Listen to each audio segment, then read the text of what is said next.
샬롬 상록수 18번째.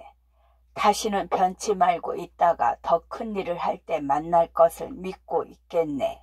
건배는 동혁이가 뜻밖의 조금도 저의 탓을 하거나 몰아대지를 않는 것이 고마워서 동혁의 손을 힘껏 잡으며 이 손을 어떻게 놓나, 이 손을 어떻게 놔, 이 항공리를 차마 어떻게 떠난단 말인가.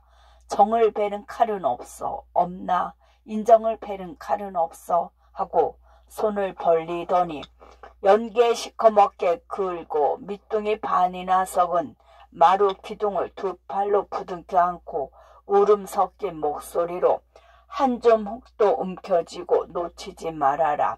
이 목숨이 끊기도록 북돋으며 나가세 하고 애향가 구절을 목청껏 부르더니 그 자리에 쓰러지며 흐흑 흐느끼기만 한다.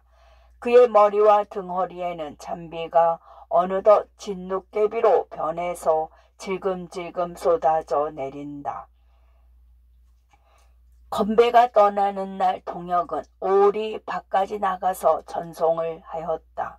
몇 해 전 교원 노릇을 할 때에 입던 것인지 무릎이 나가게 된 스메리 양복을 입고 흐느적 풀이 죽어서 걸어가는 뒷모습을 동혁은 눈물 없이는 바라다 볼 수가 없었다. 밝기도 전에 도막군과 다름없이 떠나는 길이라 작별의 인사나마 정다이 하러 나온 사람도 두어밖에는 눈에 띄지 않았다. 어린 것들을 이끌고 눈에 잠이 가득한 작은 애를 들접은 건배의 아내는 눈물이 앞을 가려서 걷지를 못하다가 동리가 내려다 보이는 마루터기 위까지 올라가서는 서리찬 풀밭에 펄썩 주저앉았다. 한참이나 자기가 살던 동리의 산천과 오두막사리를 넋을 잃고 내려보다가 남편에게 끌려서 그 고개를 넘으면서도 돌아다 보고 하는 것이 먼 광으로 보이더니 그나마 아침 햇살을 등지고 안개에서 사라져 버렸다. 기천이가 건배의 빚을 갚아주고 신분까지 보증을 하여서 하루 1급을 받는 임시 고원이 되어 간다는 것은 그의 아내의 입을 통해서 알았다. 군청에 사람이 째어서 몇 달 동안 서역을 시키려고 임시로 채용한 것이니까 그나마 언제 떨어질는지 모르는 뜨내기 벌이다. 그러나 조만간 끊어질 줄 알면서도 건배는 그만한 밥줄이나마 물지 않을 수가 없었던 것이다.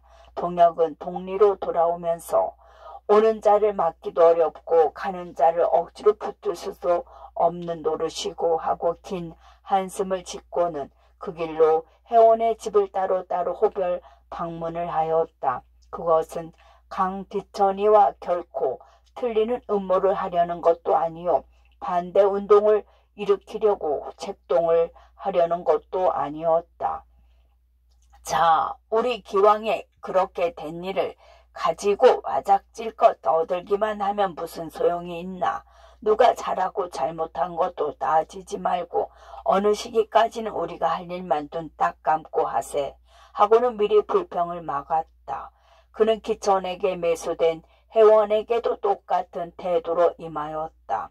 석돌이와 칠룡이 같은 회원은 동혁을 보더니 질겁을 해서 쥐구멍이라도 들어가려고 드는 것을 허허 이 사람 내 얼굴을 바로 쳐다보지 못할 짓들을 누가 하랬나 하고 너그러이 웃어 보이면서 전일과 조금도 다름없이 은근하게 난 이런 생각을 하는데 자네들 의향은 어떨는지 하고 조끼 주머니에서 서류를 꺼내 놓으며 자 누구누구 할 것 없이 우리 어떻게 빚버텀 갚을 도리를 차려보세. 빚짐 죄인이라고 남의 앞에 머리를 들고 살려면 우선 빚버텀 벗어 넘겨야 하지 않겠나. 그야 이를 말씀이에요. 어느 회원은 동혁이가 은행에 담이나 뚫어가지고 온 것처럼 그 말에는 귀가 번쩍 뜨이는 눈치다. 그렇게만 되면야 우리도 다리를 뻗고 자겠지만 하면서도 무슨 방법으로 갚자는지를 몰라서 동혁의 턱을 쳐다본다. 그런데 우리 회원들이 강도사 집에 농채나 상채로 또는 혼채로 진 빚을 쳐보니까 본전만 거의 400원이나 되는 그려.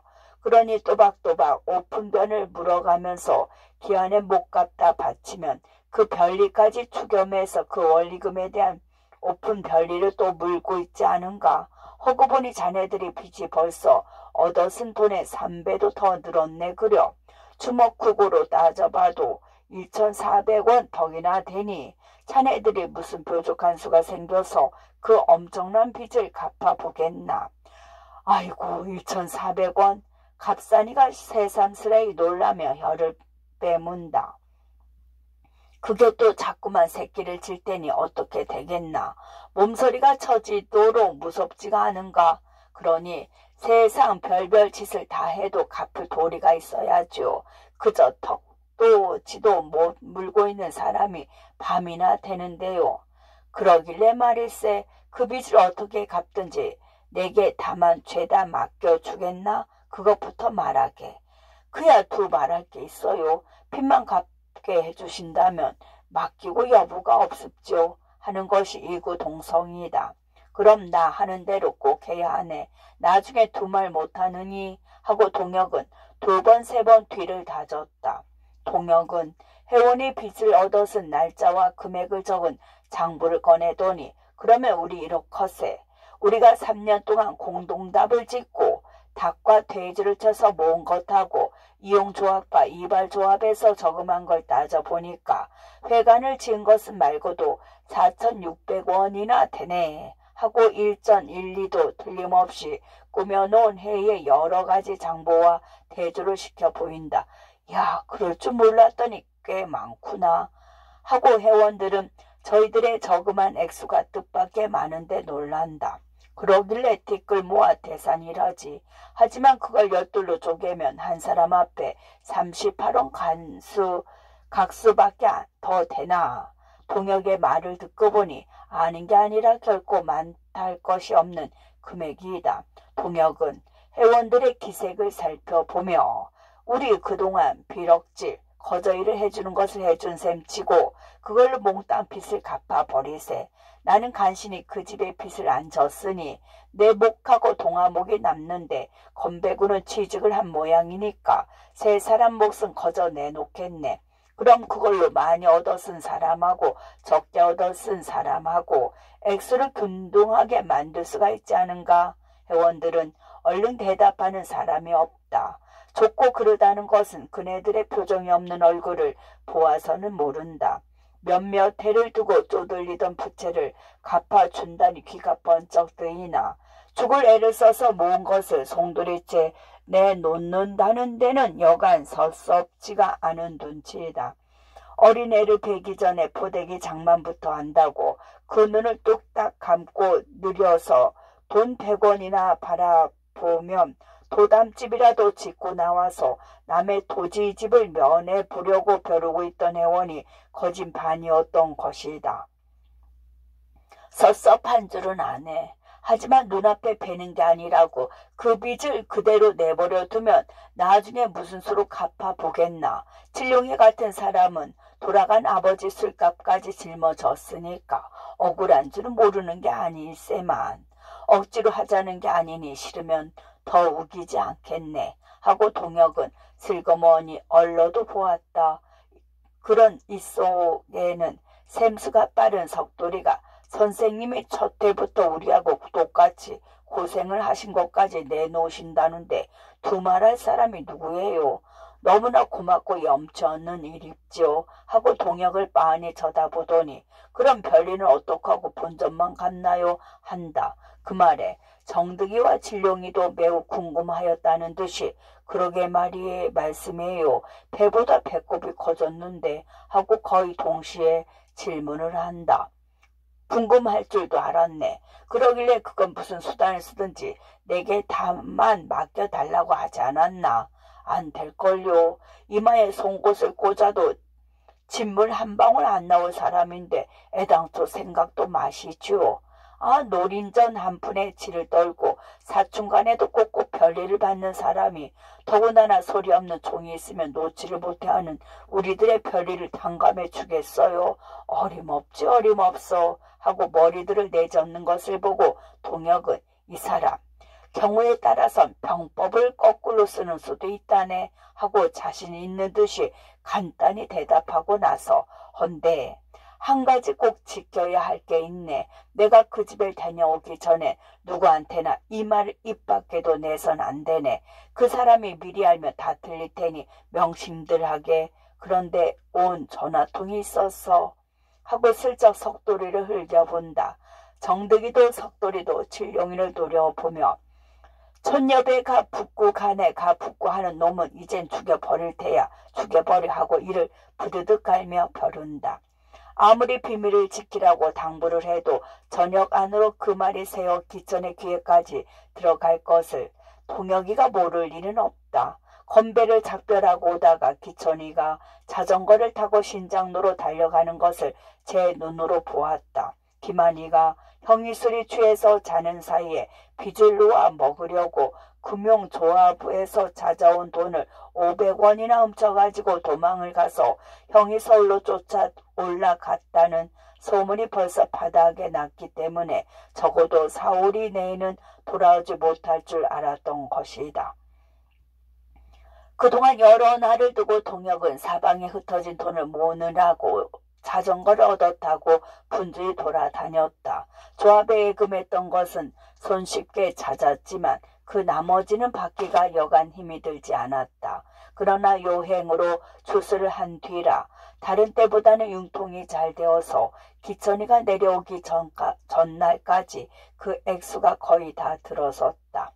기천은 조끼 안주머니에다가 똘똘 뭉쳐서 놓고 자던 돈을 아우에게 감쪽같이 도둑을 맞고 눈이 발칵 뒤집혀서 의뢰히 서울로 갔으려니 하고 뒤를 밟아 쫓아 올라갔다. 그러나 서울은 공진회 때와 박람회 때에 구경을 했을 뿐이라 생소해서 무턱대고 찾아다닐 수도 없어 경찰서에 수색원까지 제출했건만 친형제 간의 돈을 훔친 것은 범죄가 구성되지 않기 때문에 도리어 찾게 되면 통지할 테니 내려가 있으라는 주의를 받고 그 아까운 노자만 쓰고 내려왔다. 집에 와서는 콩튀듯 팥튀듯 하며 만만한 집안 식구에게만 화풀이를 한다는 소문이 벌써 동혁의 귀에도 들어갔다. 동화에게 석돌이가 그 집에 가까이 다니는지를 감시하게 하는 한편으로 머스매를 꾀송꾀송해서 물어 단박에 내막을 염탐을 할 수가 있었다. 화가 꼭두같이 오른 판인데 잘 들어 먹을까 하면서도 동혁은 더 기다릴 수가 없어서 저녁을 든든히 먹은 뒤에 금마을로 기천이를 찾아갔다.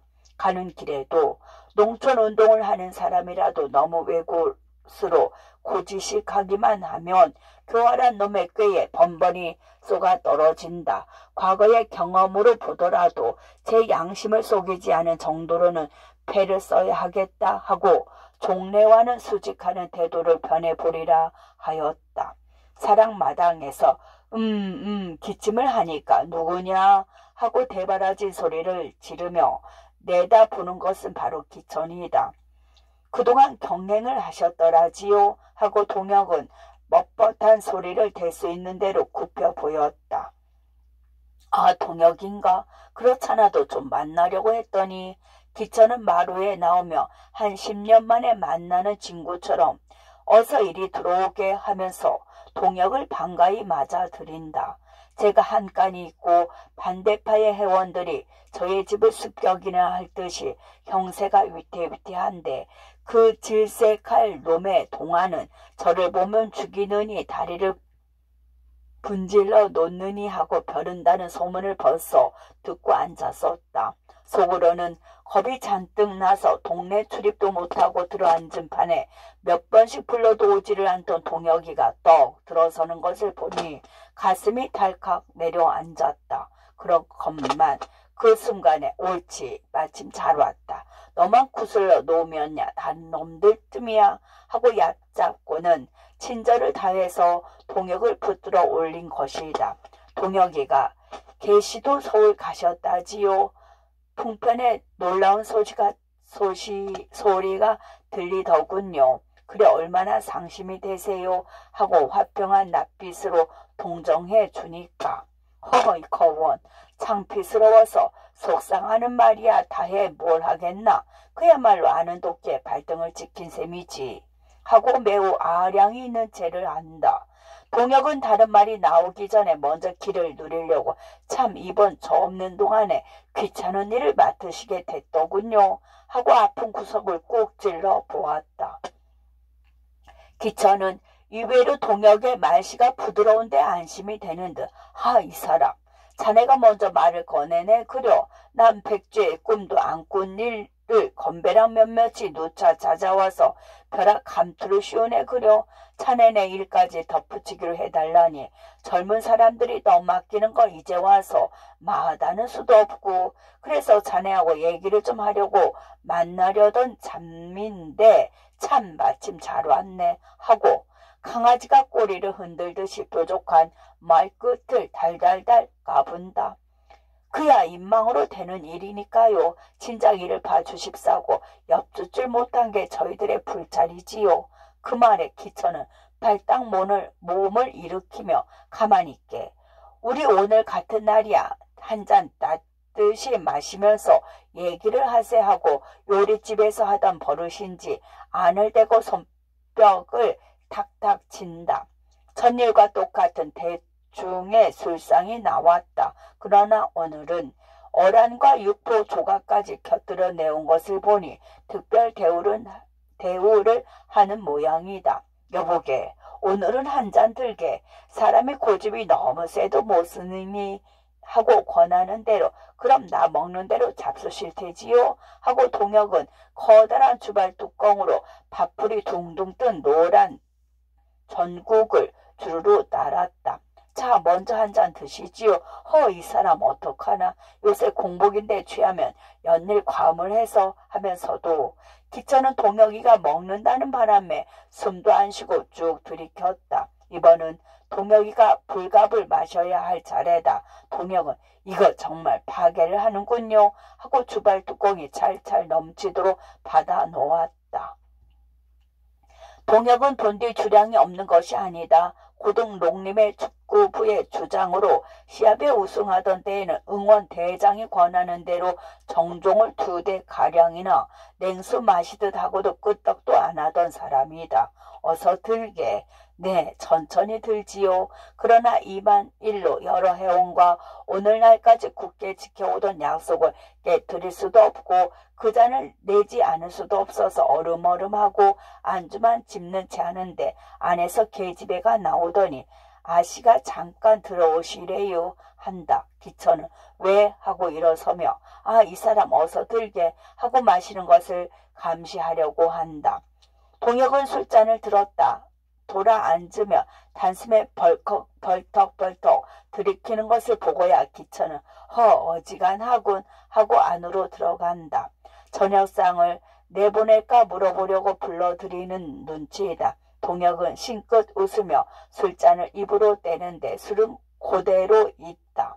능청스럽게 소매로 입을 가리고 들이마시는 신용만 내어 보인 것이다. 그 술을 얼른 주전자에다 도로 따르고 이번에도 안주를 드는 채 하고 있는데 기천은 벌써 얼굴에 슬기운이 돌아가지고 나온다. 동혁은 무슨 술이 이렇게 독합니까? 벌써 창자 속까지 찌르르 한대요 하고 진저리를 치는 흉내를 낸다.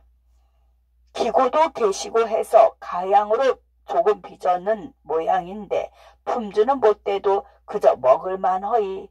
이번에 주인 어른께서 드셔야지요. 이거 과한 걸. 못 먹는 저도 먹었는데요. 참 제가 술 먹은 걸 회원들이 알아서는 안 됩니다. 그야 염려 말게. 내가 밀주에 먹는 소문이나 내지 말게. 겁날 건 없네만 하고 기천은 하하하 하고 간드러지게 웃으며 잔을 들더니 엄지손가락을 제친다.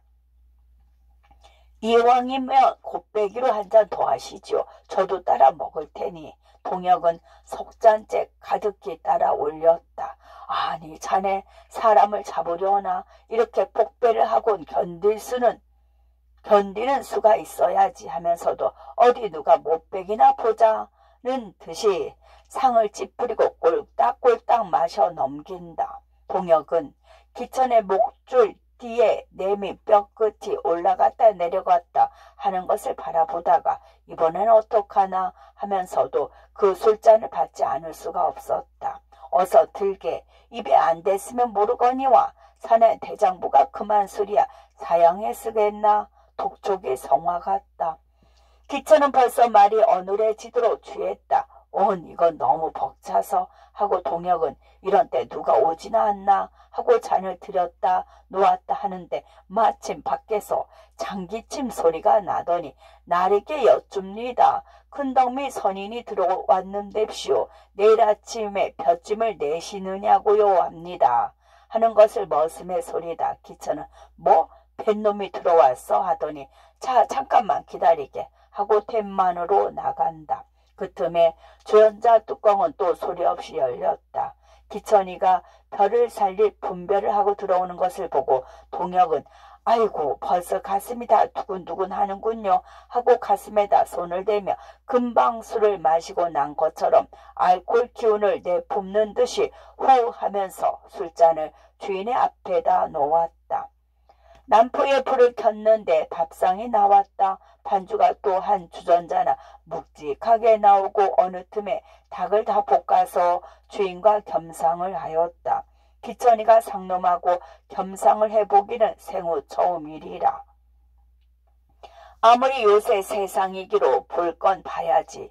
우리네 허구야 왼판 씨가 다르니까 하고 남의 집 잔치 같은 데를 가서도 자리를 골라 앉는 사람으로는 크게 용단을 내었고 실로 융숭한 대접이다. 동혁은 놈이 발이 때 재려서 하면서 전 저녁을 막 먹고 왔지만 세장 갱작이라는데 자 이번엔 반주를 한 잔 더 드시지요 하고 이번에는 공기에다 가득히 따라서 권하니까 이거 잡내 협잡을 했네 그려 그저 끄떡없는 게 수상쩍은 걸 하면서도 기천은 인음증에 대단한 사람이라 이제는 술에 술을 끌어들여서 동혁이가 받아든 술을 제 눈앞에서 한 방울도 안 남기고 주전자에다 붓는 것을 멀거니 보면서도 과한 걸 과해해가며 연거푸 마신다.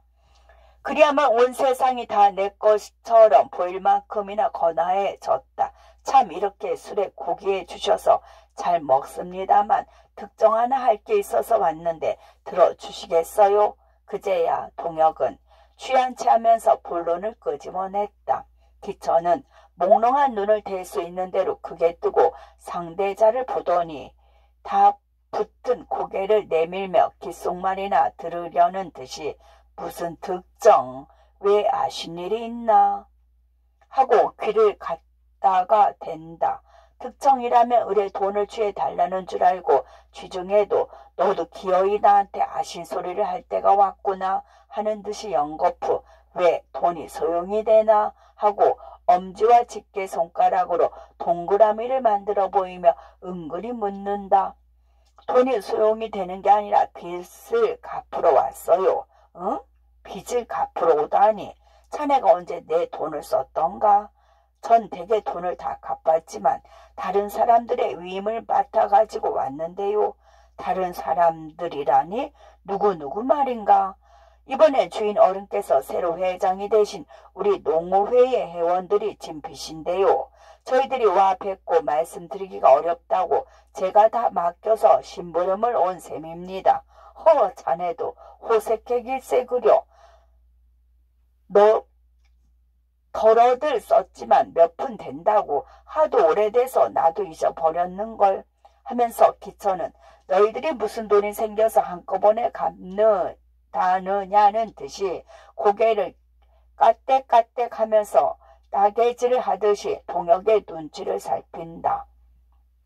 수고로우시지만 뭐 적어두신 게 있을 테니 좀 꺼내보셨으면 좋겠는데요. 그 말을 듣자 기천은 딴전을 부리듯 여보게 우리 그런 얘기 뒀다 하세. 술이 취해서 지금 흉숭망숭한데 하고 고리대금업자는 살금살금 공문인을 뺀다. 동혁은 버쩍 다가앉으며 아니오시다. 일이 좀 급한데요. 참 술김에 비밀이 엿주는 말씀이지만 주인 어른께서 우리 회의 회장이 되신 데 대해서 불평을 품는 사람들이 있는 줄을 짐작하시겠지요.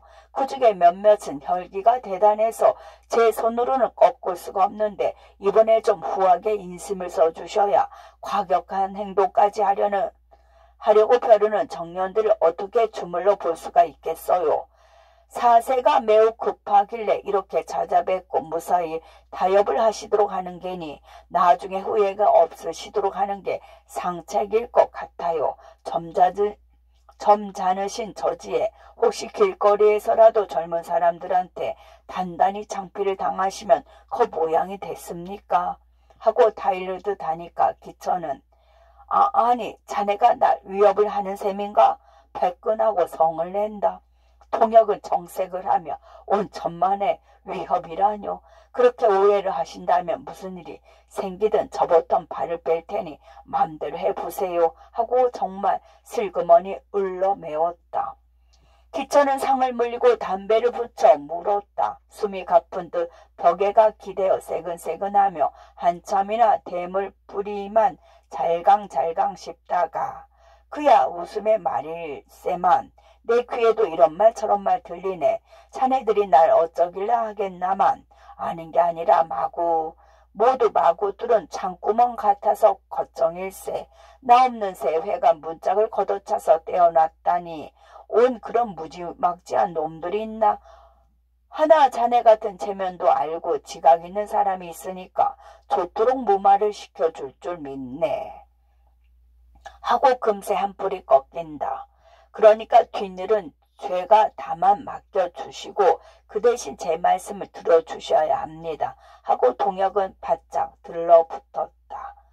제 아무리 깐죽깐죽한 사람이라도 술이 잔뜩 취한 데다가 말을 안 들으면 당장에 저를 엎어두를 듯한 형세를 보이는 동혁의 위품에는 한 손 잡히지 않을 수 없었다. 신변의 위험을 모면하려는 것뿐만 아니라 제 딴에는 슬기운의 마음이 커져서 어디서 돈들이 생겨서 한몫 갚는다는 건가 하며 머리맡에 문갑을 열고 그 비밀로 넣어둔 지부책을 꺼내는데 열쇠가 제 구멍을 찾지 못할 만큼이나 수전증이 나서 이 구멍 저 구멍 헛두루 꽂다가 열었다. 동혁은 그 돈이 3, 4년 동안이나 죽을 애를 써서 모은 돈이라는 것을 설명하고 서류를 꺼내서 채권자가 적어둔 것과 자연 증서를 일일이 대조를 해서 금액을 맞추어 본 뒤에 수건을 꼭꼭 싸서 허리에 차고 온 지점 뭉치를 꺼내더니 자, 세 보시지요 하고 밀어놓는다.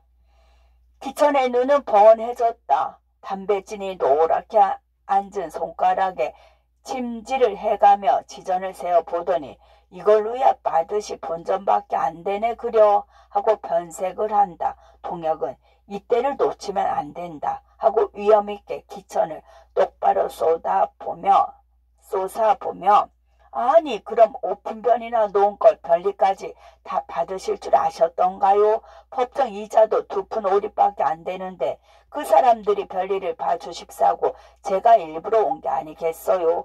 그 사람들이 안 내겠다고 버티면 어떡하실 됩니까? 그 여러 사람을 걸어 재판을 하려면 소송 비용이 얼마나 들지도 따져보지 않으셨겠지요? 하고 무릎이 아주 닿도록 더 부쩍 다가앉는다. 기천은 바위덩이만한 사람에게 짓눌린 것 같아서 저놈이 여차적하면 날 한 구석에다 물어놓고 목줄띠라도 두르지 않을까 하고 속으로는 겁이 났다. 그러면서도 여보게 내가 자선사업으로 돈놀이를 하는 줄 알았나? 이제 와서 1,000원 돈에 가까운 이자를 한 푼도 받지 말라는 거야? 될 뻔이나 한 수작인가? 하고 실토를 하면서 앙 버틴다. 동혁은 그 말에 정말로 흥분이 되어서 그래 회장 체면에 앞으로도 고리대금을 해 자실 텐니까? 그만큼 긁어 모았으면 어떡하지. 죽지 못해 사는 회원들의 고열까지 긁어도 양심의 가책을 받지 않을까요? 그 돈인즉슨 조합에 근저당을 해놓고 한 푼도 못 되는 별일을 얻어다가 5푼씩 심하면 장벽까지 놓은 게 아닙니까? 하고 목소리를 버럭 높이며 목침을 들어 장판 바닥에 흠쑥 들어가도록 내리쳤다. 그와 동시에 기천의 가슴도 쿵 하고 울렸다. 그래도 기천은 눈살을 잔뜩 찌푸리고 노랑 수염만 배틀어 올리면서 꽁꽁하고 안간힘을 쓰더니 최후로 용기를 내어 발악하듯 난 할 수 없네 하고 뚝 잡아댄다. 기한은 몇 번만 넘기면 채무자를 불러다 세워놓고 이놈아 이목을 베고 죄를 칠 놈 같으니라고 외손 씨앗에 불알을 넣고는 베겨도 내 돈을 먹곤 못 베길라 하고 진땀이 나도록 기름을 짜던 솜씨라 아무리 동혁이 앞이라도 돈에 들어서만은 저의 본색을 드러내는 것이다. 청할 수 없을까요? 동혁의 얼굴은 빨개졌다. 시끈거리는 숨소리가 유난히 크게 들린다. 2번 말할 게 있나? 할 수 없으니까 할 수 없다는 게지. 그 말을 듣자 그럼 나 역시 할 수 없세다. 우격으로 될 일이 아니니까요. 하고 기천의 손에 내놓았던 지천 뭉치를 도로 집어 꼭꼭 싸서 허리춤에다 차며 하지만 이 돈은 조련이 받지 못할 줄 아세요. 앞으로 무슨 일이 생기든 나는 책임을 질 수가 없고요. 하고 목침을 걷어차며 벌떡 일어섰다. 동혁이가 장지를 딱 닫고 나갈 때까지 기천은 달싹도 안 하고 앉았다가 신발 소리가 어둠침침한 마당으로 내려가는 것을 듣고야 발딱 일어나서 여보게 날 좀 보게 하고 쫓아나갔다. 아무리 생각해보아도 동혁의 말 맞다나 까딱하면 본전도 건지기가 어렵고 두고두고 녹여서 받는데도 여간이 믿을 것 같지가 않았던 것이다. 게다가 김한이에게 500원이나 급전을 도둑 맞아서 그 벌충을 대야만 되게 된 형편인데 또 한편으로는 동혁이가 감정이 장뜩 난 회원들을 선동해가지고 밤중에 습격이라도 할 것 같아서 미상불 겁이 났던 것이다. 왜 그러세요? 동혁의 대답은 매우 퉁명스럽다. 이리 잠깐만 들어오게. 들어간 뭘 하나요? 글쎄 잠깐만 들어와 이 사람. 왜 그렇게 변통수가 없나? 동혁은 못 이기는 체하고 따라 들어갔다. 그거 이리 내게. 오입해 없앤 셈만 치지 하고 기천은 손을 벌린다. 동혁은 그럼 그 차용증서 모아둔 걸 이리 주시지요 하고 돈과 차용증서를 바꾸어 들었다. 그리고는 눈을 끔뻑끔뻑 하더니 매사는 부려튼튼이라는데 돈을 한 푼도 안 남기고 다 받았다는 표를 한 장 써주시지요 해서 빚 갚은 증서를 쓰도록 하고 도장까지 찍게 하였다. 동혁은 그제야 수십 장이나 되는 인찰지를 구겨쥐고 한참이나 들여다보다가 재터리 위에 상냥을 집어 확 그어 대었다. 별리. 그 뒤로 회원들은 물론 동네의 인심은 동혁에게로 쏠렸다. 젊은 사람들의 일에 쫓아다니며 회방까지는 놓지 않아도 저 녀석들은 처먹고 할 짓들이 없어서 밤낮 몰려만 댕기는 거요 하고 마땅치 않게 여기던 노인들까지도 미상불 이번에 동혁이가 어려운 일을 했느니 아무렴 여부 지사가 있나 우리네 수로야 어림도 없지 언감생심 별일 한 푼도 안 이물다니 하고 동혁의 칭송이 놀라웠다. 너무나 고마워서 동혁을 찾아와서 울면서 치사를 하는 부영도 있는데 그 통에 박첨지는 아들 대신으로 연거푸 사나흘 동안이나 끌려다니며 막걸리를 얻어먹고 배탈이 다 났다. 동혁은 자 빚들은 다 갚았으니까 알턴이 빠진 것처럼 더 시원하지만 이젠 어떻게 전답을 떨어지지 않고 쥐어먹을 도리를 치러야 셈들을 보고 살아보지 하고 제2단책을 생각하게 골몰하였다. 그러다가 급하다고 우물을 들고 마시나 천천히 황소 걸음으로 하지 하고 저 자신과 의논을 해가면서 회원들의 생활이 빠른 시일에 윤택해지지는 못하나마 다시 빚은 얻지 않을 만큼 생계를 독립할 수 있는 정도까지는 끌어올리고 말리라 하였다. 농지령이라는 것이 발표되었대도 결국은 지주들의 마음대로 할 수가 있게 된 것이니까 어떻게 강도사 집뿐 아니라 다른 지주들까지도 한 10개년 동안만 토지로 돈을 내놓게 만들었으면 힘껏 계량식으로 농사를 지어 그 수입으로 땅맞이기식이나 장만을 하게 될 텐데 이리 꽁꽁이 셈을 치고 있는 중이다. 회원들의 돈은 빚을 깨끗이 정산하고도 60여 원이나 남아서 그것을 미천으로 새로이 소비 조합을 만들 예산을 세웠다. 그러나 형의 속을 이해하지 못하는 동화는 다른 반대파의 회원들보다도 불평이 많았다. 워낙 저만 공부를 시켜주지 않았다고 부형의 탓을 하는 터에 제 말맞다나 형 때문에 장가도 들지 못해서 그런지 계모손에 자라난 아이 모양으로 자격지심이 여간 대단하지가 않다. 이번 일만 해도 성님도 물렁 팥죽이지 그깟 녀석을 요절을 내버리지 못한단 말이오. 겨우 별리 안 받는 게 감지덕지해서 우리 회에 회장이란 명색을 준단 말이오. 난 나 혼자라도 나와 버릴 테요. 그 아니 꼼꼼을 안 보면 고만이지 하고 두털댄다. 그러면 동혁은 네 형은 창피하거나 아니 꼰줄을 몰라서 죽치고 있는 줄 아니.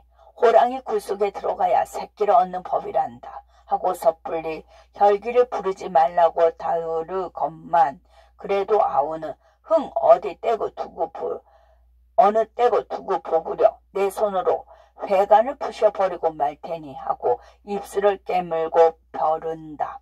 글쎄 얘야 지금 회관을 쓰고 못 쓰는 게 시급한 문제가 아니라니까 언제든지 우리 손으로 다시 들어오게 하고야 말걸 왜 그렇게 성미가 급하냐 하면서도 어느 때 무슨 일을 저질릴지 몰라서 형은 마음이 놓이지를 않는다. 조교회는 여전히 하나 회관은 커다란 자물쇠를 채운 채 쓰지를 않고 그대로 내버려 두었다. 쓰지를 않는 게 아니라 그동안 기천이가 여러 번 열라고 명령을 하였어도 동아와 갑산이가 열쇠를 감추고는 서로 미루고 내놓지를 않아서 쓰지를 못하고 있다. 예 동아야 이제 그만 쇠대를 내놔라. 그렇게 챙기고 있다가는 필경 기천이가 남의 힘을 빌어서까지 강제로 열기가 쉬우니 그때도 너희들이 안 내놓고 배길 테냐. 무슨 회든지 우리끼리 합심만 하면 또다시 만들어질걸 하고 순순히 다일러도 동아는 아 어느 놈이 우리가 진 회관을 강제로 열어요. 난 그럴 때만 기다리고 있겠소 하고 끝끝내 형하고도 타협을 하지 않았다. 그래서 야학도 새 집에서 못하고 전처럼 남의 머슴 시랑을 빌려 가지고 구석구석이 하게 되었다. 영신에게서는 하루 걸러 편지가 왔다. 침대 위에서 따로따로를 하여다가 송엽장을 짚고 걸음발을 타게까지 되었는데 이제는 밥도 먹고도 소화가 잘 된다는 것이며 의사는 좀 더 조섭하라고 하나 비용 관계로 더 있을 수가 없어서 불일간 퇴원을 하겠다는 반가운 소식이 뒤를 이어왔었다. 공책에다가 일기를 쓰듯이 감상을 적은 것을 떼어 보내기도 하고 이번에 당신이 아니었더라면 벌써 황천길을 밟았을 것을 살아났다는 만강의 감사와 떠나보낸 데 그립고 아쉬운 정을 애뜻이 적어 보낸 것이었다. 이번 편지는 퇴원을 하느라고 부산한 중에 급히 쓴 연필 글씨로 청석골에 친절한 여러 교인과 확보형들에게 애워싸여서 지금 퇴원을 합니다.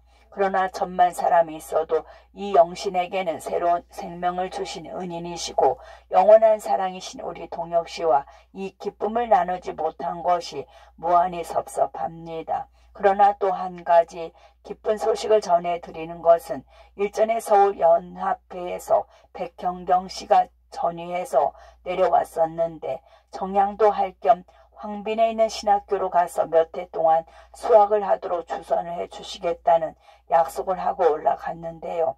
여러 해 벼르던 유학을 하게 된 것은 기쁘지만 또다시 당신과 더 멀리 떨어져 있을 생각을 하니 무한히 섭섭해요. 지금부터 눈물이 납니다. 어수선스러워서 달콤한 쓰겠어요. 답장은 청석골로.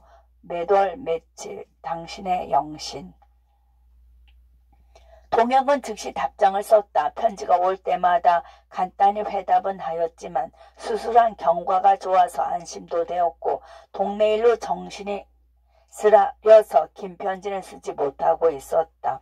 영신을 병원으로 데리고 가서 간호를 해주고 있던 동안에 무언중에 정이 더 깊어진 것을 깨달았고 피차의 성격이나 사랑하는 도수는 가장 어려운 일을 당해보아야 비로소 알아지고 그 깊이를 측량할 수가 있는 것이라고 생각되었다. 그러나 동혁은 영신도 그렇지만 영신이가 연애하는 사람이라는 이보다는 이미 자녀까지 낳고 살아오는 아내와 같이 느껴졌다. 그만큼이나 믿음성스럽고 듬숙한 맛이 있어서 편지를 쓰는데도 남들처럼 달콤한 문구를 쓸래야 써지지가 않았다. 무사히 퇴원하신 것을 두 손 들어 축하합니다. 즉시 뛰어가서 완쾌하신 얼굴을 대하고는 싶지만 지금 내가 떠나면 동네 일이 또 엉망으로 얽힐 것 같아서 험악한 형세가 가라앉기를 기다리는 중이니 섭섭히 하셔도 할 수 없는 일 외에다. 유학을 가시게 된다고요. 내가 반대를 한데도 기어이 고집하고 떠나가실 줄은 알지만 신학교로 가신다니 지원한 것은 아니라도 신앙이 학문이 아닌 것은 농학사나 농학박사야만 농사를 잘 지을 줄 안다는 거와 마찬가지가 아닐지요. 하여간 건강 상태를 보아서 당분간 자리를 떠나서 정량할 기회를 얻은 것은 나도 찬성한 것이지만 우리가 약속한 3개년 계획은 벌써 내년이면 마지막 해가 됩니다. 그런데 또 앞으로 몇 해를 은행나무처럼 떨어져 있게 될 모양이니 실로 앞길이 장장하고 아득하외다. 영신씨, 우리의 청춘은 동아줄로 칭칭 얽어서 어디다가 붙들어 맨 줄 아십니까? 우리의 일이란 관뚜껑을 덮을 때까지 끝나는 날이 없을 것이니 사업을 다 하고야 결혼을 하려면 100살 1000살을 살아도 종각의 서글픈 신세는 면하지 못하겠군요. 조선 안에 그 숱한 색시들 중에 제 영신 석자만 쳐다보고 눈을 끔뻑끔뻑하고 기다리는 나 자신이 못나기도 하고 어찌 생각하면 불쌍하기도 합니다. 그렇다고 결코 동정해 주기를 바라는 것은 아니나 하루바삐 우리 둘이 생활을 같이 하고 힘을 한데 모아서 서로 용기를 돋워가며 일을 하게 되기를 매우 조급히 기다리고 있소이다. 며칠 틈만 얻게 되면 또 한 300리 마라톤을 하지요. 부디 몸을 쓰게 되었다고 무리한 일은 하지 마십시오. 그것만이 부탁이외다. 당신의 영원한 보호 병정.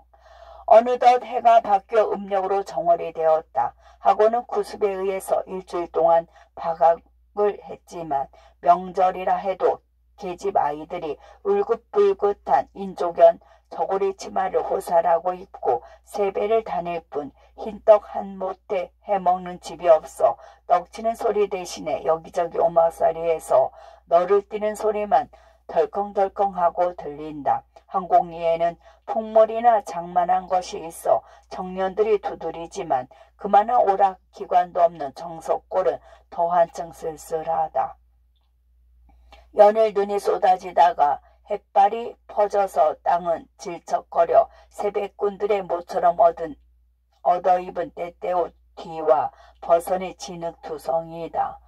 지붕에 쌓인 눈이 고드름과 함께 추녀 끝으로 녹아내려 뚝 떨어지는 소리를 들으며 영신은 책상 앞에 덕을 고이고 앉아서 생각에 잠겼다. 의식적으로는 센티멘탈리즘을 송충이와 같이 싫어하면서도 소복을 잘 못해서 건강이 전처럼 회복되지 못한 탓인지 고요한 시간만 있으면 저의 신세가 고단하고 공연히 서글픈 생각이 들어 저도 모르는 겨를에 눈물이 흘러내리는 때가 있다. 동혁씨 말 맞다나 아까운 청춘을 이대로 늙혀서 옳은가? 인생이란 분디 이다지도 고독한 것인가? 하고 스스로 묻기도 하고 한숨도 짓는다. 왜 너에게는 박동혁이가 있지 않느냐? 그 튼튼하고 믿음성스러운 남자가 너의 장래를 맞지 않았느냐? 그렇다. 그와 평생의 고락을 같이 할 약속을 하였다. 나는 그 일을 이 세상에 누구보다도 사랑한다. 열일이 사랑한다. 그러나 결혼을 한다고 내 한 몸을 그에게 의지하려는 것은 아니다. 밥을 얻어먹고 옷을 얻어입고 자녀를 낳아주기 위한 결혼을 꿈꾸는 것은 결탄코 아니다. 두 사람이 육체적으로 결합이 된데도 내가 할 일이 따로 있다. 이 현실에 처한 조선의 인테리 여성으로서 따로이 해야 할 사업이 있다. 결혼이 그 사업을 방해한다면 차라리 연애도 결혼도 하지 말아야 한다.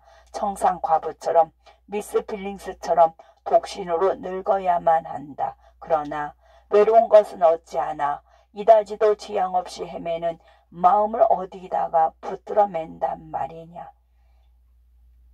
너에게는 신앙이 있지 않느냐. 어려서부터 하나님을 불러왔고 그의 독생자에게 희생과 봉사의 정신을 배웠고 가장 어려울 때와 괴로울 때에 주를 부르며 아침 저녁 기도를 올리지 않았느냐. 그렇다. 그러나 이제 와서는 무용한 그네들을 믿는 것만으로는 도저히 만족할 수가 없다. 사람을 믿고 싶다. 육안으로 보이는 좀 더 똑똑한 거, 확실한 거, 즉 과학을 믿고 싶다. 직접으로 시험할 수 있는 것을 노력하는 정비례로 그 효과를 눈앞에 볼 수 있는 그러한 일을 하고 싶다. 영신은 마음속의 문답을 제 귀로 들을수록 생각은 갈피를 잡을 수가 없다. 그는 퇴원을 한 후에 달푸나 누웠다 일어나 보니 학원 일은 청년들만 맡겨 놓아서 뒤죽박죽이다. 그 밖에도 부인들의 모임이나 모든 것을 보아 그네들의 손으로 자취를 해 나가려면 아직도 2, 3년 동안은 열심으로 지도를 해 주어야만 될 것 같다. 영시는 더 누울 수가 없었다. 몸을 조금만 과히 움직이면 수술한 자리가 당기고 아픈 것을 억지로 참고 하루 몇 차례씩 학원으로 오르내렸다. 이것저것 분별을 하고 돌아다니려면 자연히 운동이 과도하게 되고 따라서 한번 쓰러지면 일어날 수가 없도록 피로하였다. 이러다가는 안 되겠다. 어쨌든 내 몸이 튼튼해지고 볼 일이다 하면서도 타고난 그의 성격이 가만히 앉아 있지를 못하게 한다. 아무튼 이번 기회에 눈 딱 감고 건너가서 공부를 하고 돌아오자. 나만한 지식으로 남을 지도한다는 것부터 대담하였다. 양심에 부끄러운 일이다 하고 다시 한번 정석고를 떠날 결심을 하였다. 동혁씨는 왜 온다 하고 선문만 놓고 아니올까? 또 동네에 무슨 일이 생겼나 하고 별별 생각을 다 해보다가 서울서 노자가 오는 대로 음력 보름께 떠날 예정이니 그 안에 꼭 와달라고 편지를 썼다. 다시 한번 만나서 전후 일을 의논하고 싶었던 것이다. 끝.